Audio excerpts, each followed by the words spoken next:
Alright, here's the video for questions 69 through 74. It's going to be a big one, but hopefully I can make it pretty quick. Base your answers to questions 69 through 74 on the geologic cross-section below, which shows rocks units 1 through 7 that have not been overturned. Some of the rock units contain New York State index fossils. An unconformity exists between rock units 5 and 6. Rocks are a very large part of the regions, obviously. Talk about geology, talk about rocks. I always tell my students, you want to get a good grade on the regions, you have to know your rocks. You have to know all this stuff because there's a lot of questions here. You see here we have 6 questions. It's very important. There's obviously some earlier in the test as well. They always have a part 2 on it, almost always. It's obviously something you like to concentrate on. So 69. State the grain size of the sediment that was deposited to form rock unit 2.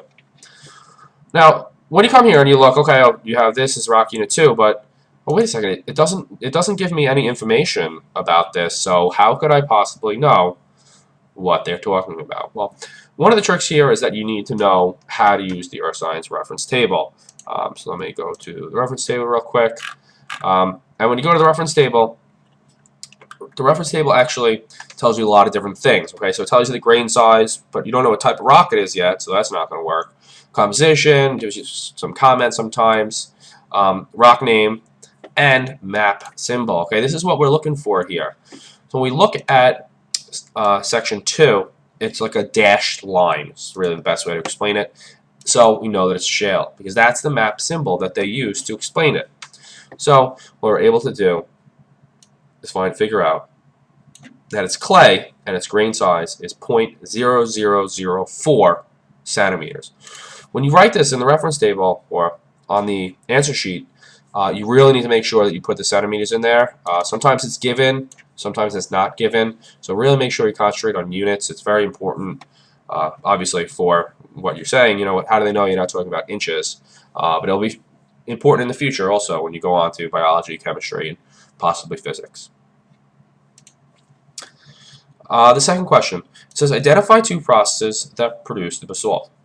Well, some of you may know that basalt makes up a lot of the oceanic crust. But even if you're unsure of what basalt is, what you can do is that you can use the reference table to your advantage. And I always really try to use the reference table every single time. And even when I do these questions, sometimes I know them, but I like to go back and just kind of look at what we're talking about. So if you look through the rocks, you have igneous here and sedimentary and then metamorphic down here, you can really come up and, okay, we have igneous rock identification and we have basalt. So from here, you can even say, okay, basalt is an igneous rock, and I know that it's an intrusion. So 2 processes that produce the basalt: intrusion and then cooling. Okay, and we see that the basalt is this area. Sorry, I didn't say that earlier. But if you find that it's basalt, you say, oh yeah, but I don't remember how igneous rocks form. Well, again, you can use the reference table again, right here, and you look for different things. Okay, you can find solidification right here. Okay, that can help you. It gives you at least one of the different things that you need. But you need to recognize that this is intrusion as well. So the correct answer would be intrusion and crystallization, cooling, something to that matter. Okay, those are 2 processes that would have formed rock layer 7, the basalt. 71. What evidence shown in the cross section indicates that the basalt rock unit is the youngest rock unit? So again, it's talking about that basalt rock. We find our little key over here. It tells us that it's basalt. And the way that you're able to know that rock layer 7 is the youngest is by the law of superposition, one of my favorite things in all of geology. Basically, the law of superposition tells you if a rock is on top, that rock is younger. If a rock cuts through other rocks, it has to be younger. You can see rock layer 7 cuts through 6, 5, 4, 3, 2. Now, although it doesn't cut totally through rock 1, it does cut into it. So that is the way that you can tell that it is the youngest. So what you would say is, it's the youngest rock unit because it cuts through all of the other rocks. Done. 72. Bedrock from which entire geologic time period is missing between 5 and 6? What you see here is it tells you that an unconformity exists between 5 and 6, and what that means is that there was once rocks there, and then they weathered or eroded away, and new rocks formed on top of it. So there were rocks in between 5 and 6, but they are not there anymore. They were there, they got eroded away, and then layer 5 got right on top of it. And that's why it's squiggly here, a little up and down line. They're trying just to show you that it's a unconformity. Now, the way to do this is to look at our wonderful index fossils here. So we're going to go and we are going to find our wonderful index fossils on page, I think it's 8 and 9 of the reference table. So you come down here and we are looking for the little diagonal flower. Okay, sometimes these things are a little difficult to find. Okay, it's not the easiest thing in the world.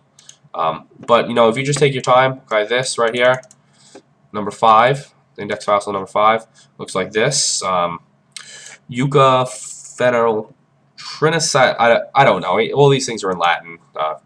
Obviously, I don't speak Latin, but it's index fossil H.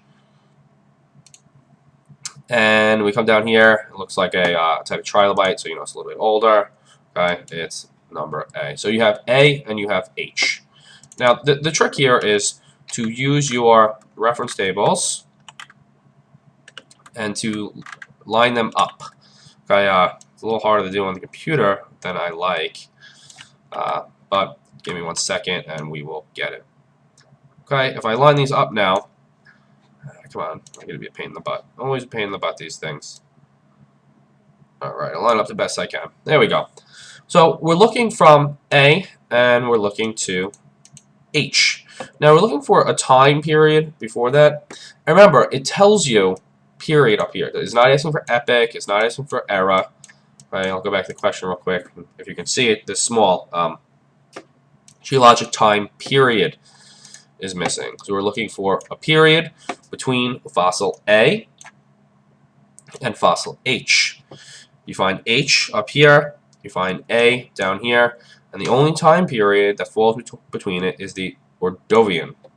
Okay? This page is really important.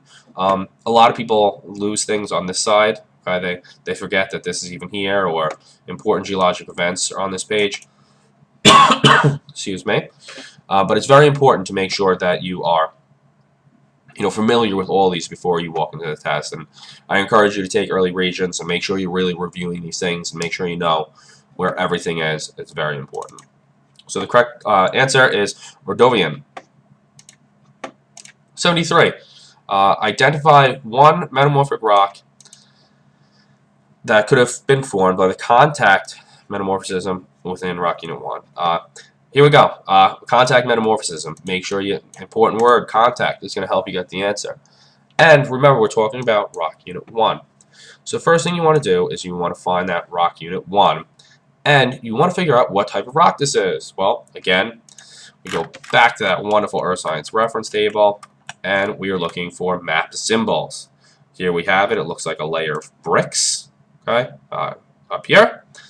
And when we come down, here it is, limestone. Okay, precipitates biological origin. Okay, but it doesn't tell us anything about metamorphic rocks.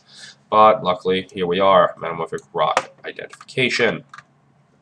We come down, and we immediately can say, okay, these are all regional. They're not contact. None of these can be the answer.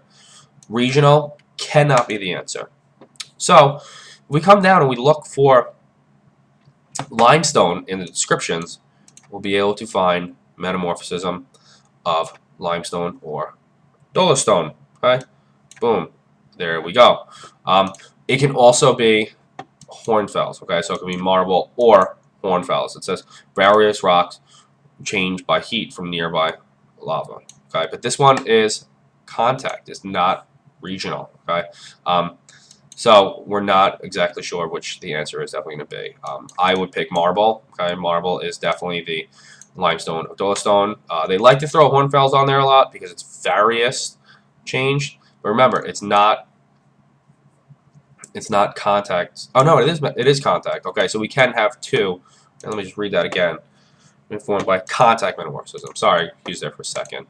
So it's contact metamorphism. It can be hornfels. Typically, they have limestone in here. You're gonna find marble. Okay. A lot of you probably know that limestone forms into marble. Very famous rock. I'm sure you've seen marble all over the place. Beautiful white all over the place. So again, sorry for that. It is contact. So you can have hornfels. It's contact metamorphosis with limestone, marble. Okay, so marble or hornfels would both be acceptable answers. 74. Describe one characteristic of volcanic ash layers and index fossils that make both of them good geologic time markers. All right. You don't even have to really look at this volcanic ash. It helps a little bit. But one of the things a lot of your teachers, I'm sure, have told you about are index fossils and why they are good time markers in geology. The reason that there are good time markers in geology is because they are widespread over a very large area, and they die out very quickly, or they are there for a very short period of time. Volcanic ash layers happen at one time. So you talk about 65.5 million years ago, we have an ash layer that goes all the way around the world. Anywhere you go, 65 million years down in the geologic record, you'll find the same volcanic ash. So the correct answer would be, one characteristic would be volcanic ash layers and index fossils are both widespread. Very easy. And an example of index fossil is trilobites. They died off very quickly. You could kind of use dinosaurs because, you know, if you see dinosaur bones, they cannot be any younger than 65.5 million years ago. And of course, people are around the world as well. So eventually we're going to go, and people will be able to use us and our graveyards as good geologic time markers.